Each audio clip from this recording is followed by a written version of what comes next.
ये हैक सुन के दोस्तों आप मुझे थैंक यू बोलने वाले हैं क्योंकि मैं आपके थोड़े से पैसे बचाने वाला हूँ। अब जैसे इन पौधों के अगर मुझे नाम नहीं पता है तो हम इनके लिए टैग्स लगाते हैं और टैग्स अमेज़न पे बहुत महँगे मिलते हैं 200 300 400 रुपए के जो प्लास्टिक के टैग्स होते हैं। बट यहाँ पर एक सॉल्यूशन मैं अपने लिए लेके आया हूँ। ये जो आइसक्रीम खाने वाले जो चम्मच होते हैं ना, ये एक प्लांटेक के जैसे काम कर सकते हैं। बस ये वुडन होता है यहाँ पर और इसके ऊपर आप कुछ भी नाम लिख लीजिए। और जैसे मैंने अभी भिंडी के पौधे उगाए हैं तो मैंने लिख दिया भिंडी, और यहाँ पर इससे मुझे पता रहता है कि उसको पानी कितना देना है, कितना ज़्यादा देना है, कम देना है। और उस छोटे से बाउल को धूप में रखना है, छाया में रखना है। तो ये इस तरह से छोटे छोटे चम्मच लेके आ जाइए और ऐसे पेन का यूज़ करना जो पानी डालने के बाद इसके ऊपर नाम मिट ना जाए, क्योंकि अगर इंक पेन का यूज़ करेंगे तो पानी डालते ही सारा नाम मिट जाएगा और आप पहचान ही नहीं पाएंगे। तो बॉल पेन का यूज़ करिए या फिर कोई मार्कर, परमानेंट मार्कर का यूज़ करिए। बट ये बहुत ईजी होता है, कॉस्ट एफिशिएंट होता है। और इसकी कॉस्टिंग नियरली दोस्तों मुझे पड़ी है सिर्फ और सिर्फ 20 रुपीज़। 20 रुपीज़ में मुझे पूरा पैकेट भर के आए थे और जिसमें से मैंने आधे यूज़ भी कर लिए। तो बहुत बेहतरीन सा है कि जो आप डेफिनेटली अपने गार्डन में टैगिंग के लिए यूज़ कर सकते हैं। नेक्स्ट बहुत इंपॉर्टेंट गार्डनिंग है कि यहाँ पर दोस्तों अगर आपके पौधे की लीव्स छोटी हो रही है, उसके फ्लावर की साइज़ जो पहले आती थी वैसी नहीं आ रही है, या फिर उसकी जो ब्रांचेस है वो एकदम सूखी सूखी से नज़र आ रही है और प्लांट में बिल्कुल भी ग्रोथ नहीं है, तो इसका मतलब ये है कि दोस्तों उसकी जो सॉइल है, उसका जो पॉट है, उसके अंदर रूट बाउंडिंग हो चुकी है। यहाँ पर रूट बाउंडिंग को ख़त्म करने के लिए यहाँ पर हमें उस पौधे को उस गमले में से निकालना होगा। अब गमले में से निकालने का मतलब ये हुआ कि आपको उसकी रिपोर्टिंग करनी है और उसकी जो रूट्स होती है वो थोड़ी बहुत आपको कट करनी पड़ेगी, या फिर जो अमाउंट ऑफ सॉइल है उसके अंदर उसको थोड़ा सा कम करना है और fresh new soil with some amount of fertiliser हमें ऐड करना है। इससे दोस्तों आपके प्लांट के अंदर एकदम न्यू ग्रोथ आ जाएगी और आपका जो प्लांट है वो एकदम से बूस्ट करेगा और बहुत सारे न्यू लीव्स के साथ बहुत सारे ढेरों फ्लावर देगा। हमने ये प्रोसेस पूरा हिबिस्कस पौधे के ऊपर करा है, तो आने वाले समय में आप देखना किस तरह से हमारा हिबिस्कस गुड़ेल का पौधा जो है वो एकदम से बूस्ट करेगा और बहुत सारे ढेरों फ्लावर भी देने वाला है। वैसे इसके अंदर व्हाइट और रेड कलर के फ्लावर आते हैं।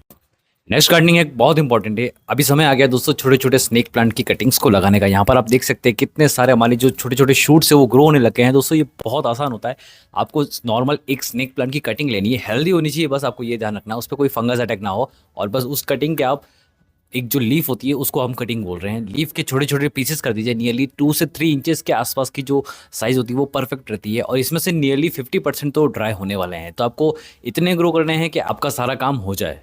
अब यहाँ पर ध्यान रखने वाली बात यह है कि आपको इसको ऐसे सॉइल मिक्स में ग्रो करना है जिसमें हल्का फुल्का मॉइस्चर मेंटेन रहे। बस ज़्यादा मॉइस्चर रहेगा तो कटिंग कभी ग्रो नहीं होने वाली, मतलब स्नेक प्लांट की लीव्स कभी ग्रो नहीं होने वाली।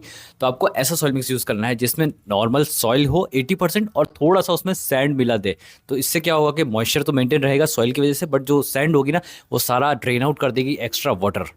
अब जितनी भी कटिंग है आपको ये ध्यान रखना है कि आप पास पास में लगाते रहिए और यहाँ पर पानी देने का आपको बहुत ज़्यादा इंपॉर्टेंट ध्यान रखना है। पानी आपको ज़्यादा नहीं देना है, आपको सिर्फ 4 5 से 6 दिनों में एक बार पानी देना है। जब आपको लगे कि हाँ भाई सॉइल नीचे तक ड्राई होने लग गई है उसके बाद ही वाटर दीजिएगा। और आप कटिंग जब भी लगाते हैं और उसको छाया में ग्रो करिए, मतलब मॉर्निंग की 1 घंटे की सनलाइट इनफ रहेगी। उसके अलावा आपको एक्स्ट्रा सनलाइट देने की ज़रूरत नहीं है। ब्राइट लोकेशन पर रखिए, जैसे ये जो लोकेशन है काफ़ी ज़्यादा ब्राइट है। देखिए मेरे किस तरह से इंडोर प्लांट्स काफ़ी ज़्यादा अच्छे तरीके से हेल्दी ग्रो हो रहे हैं।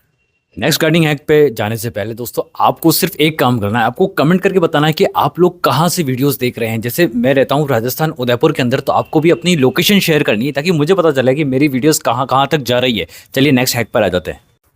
ये है दोस्तों सेल्फ वाटरिंग सिस्टम। अगर आप परेशान है बार बार पानी देने से तो आपको नॉर्मल एक सेल्फ वाटरिंग सिस्टम लेके आना है, लगाना है और आप बस टेंशन फ्री हो जाइए। अब यहाँ पर दोस्तों मेन पाइप होता है, सेकेंडरी पाइप होता है, हुक होता है, एक स्टैंड होता है और एक वॉल्व होता है। बस इतनी सी चीज़ें होती है और ये दोस्तों आपको अमेजोन और फ्लिपकार्ट दोनों जगह ईजिली मिल जाएगा। लोकल पे थोड़ा सा मुश्किल हो जाता है।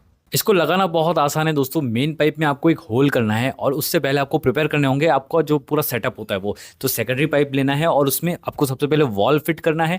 उसके अंदर डालना है प्लास्टिक का स्टैंड जो हुक हो जाएगा आपके गमले के अंदर, और उसके पीछे एक लगेगा कनेक्टर जिससे जो मेन पाइप है वो कनेक्ट हो सकेगा और बस आपका काम हो गया। इतना सा करना है आपको और आपका पूरा एक सेल्फ वाटरिंग सिस्टम स्टार्ट हो जाएगा। नॉर्मल 10 से 20 गमलों के लिए ये आता है, नियरली 500 रुपये के आसपास का आपको मिल जाएगा, ज़्यादा कॉस्टली भी नहीं होता है। मेरा ये लगा हुआ है सेटअप और दोस्तों नियरली 15 गमलों को ईजिली एक बार में मुझे पानी देने में बहुत आसान। आपको बस नल चालू करना है, नल बंद करना है, इतना सा काम करना है और आपके जितने भी गमले होते हैं उनको इजीली ये वाटर दे देगा और इक्वल अमाउंट में वाटर देगा।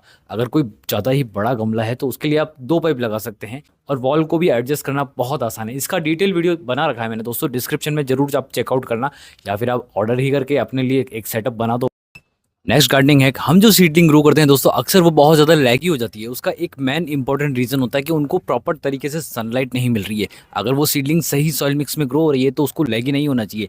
और लैगी होने के बाद दोस्तों क्या होता है कि जो एक्चुअल फ्रूट या क्रॉप प्रोडक्शन होना चाहिए वो भी नहीं मिल पाता है, क्योंकि स्टार्टिंग से जो नींव होती है वही पक्की नहीं होती है, और वो कुछ समय बाद हमारी जो सीडलिंग होती है वो लैगी होने के कारण फंगस प्रॉब्लम भी आ जाती है उसमें, और वो गल के ख़राब भी हो जाती है। तो सबसे इंपॉर्टेंट पॉइंट ये है कि आपको उस सीडलिंग को मॉर्निंग की 1 से 2 घंटे की सनलाइट देनी है। इससे ही आपका सीडलिंग बहुत अच्छे से ग्रो होगा, और जो जो फर्दर फ्रूट प्रोडक्शन या वेजिटेबल प्रोडक्शन होगा वो बहुत ज़्यादा अच्छा होगा।